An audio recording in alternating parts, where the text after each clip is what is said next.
দূর থেকে হয় না, কাছে আসতে হয়, কাছে এসে চুমু খেতে হয়। তসলিমা নাসরিন, যিনি বাংলাদেশে সবসময় নির্যাতনের শিকার হয়েছেন বলে তিনি দাবি করেছেন। আওয়ামী লীগ সরকারের সময়ও তিনি নির্যাতিত হয়েছেন, তিনি দেশে থাকতে পারেনি, এবং বিএনপি সরকারের সময়ও তিনি দেশে থাকতে পারেনি।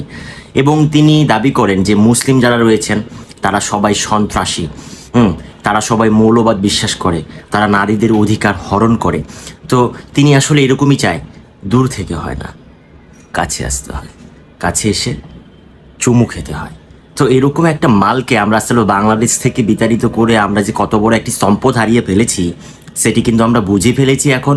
সেই সাথে কিন্তু পশ্চিমবাংলা থেকে শুভেন্দু অধিকারী দাদা বলেছেন যে তাকে আমন্ত্রণ, মানে এরকম একজন ব্যক্তিকে তিনারা রাখতে চান, সোনার টুকরো এবং হীরের টুকরো একজন জিনিসকে আপনারা রাখতে চান। তো বাংলাদেশ থেকে বিশাল বড় একটি সম্পদ আমরা হারিয়ে ফেলে আমরা আসলে খুবই খুবই শঙ্কায় পড়ে গেছে দাদা বাবুরা।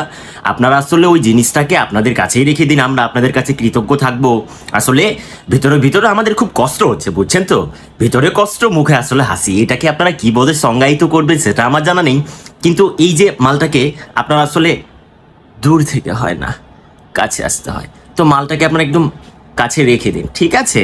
তো এই এই জিনিসগুলোকে আসলে বাংলাদেশ থেকে বিতাড়িত হয়েছে না বাংলাদেশ থেকে একটি সম্পদ হারিয়ে গেছে, কি বলবো সেটি আসলে বুঝতে পারছি না। আজকে কিন্তু ভীষণ কষ্ট পাচ্ছি, আসলে হৃদয় একদমই খান খান হয়ে গেছে, আসলে পোড়া পোড়া গন্ধ বেরোচ্ছে। আপনারা হয়তো বুঝতে পারছেন না, কিন্তু মুখে হাসি দেখে কখনো কনফিউজ হওয়ার কিছু নেই। আমরা কিন্তু খুবই দুঃখ পেয়েছি। এরকম একটি সোনার টুকরা জিনিসকে আপনারা আপনাদের কাছে রেখে দিন।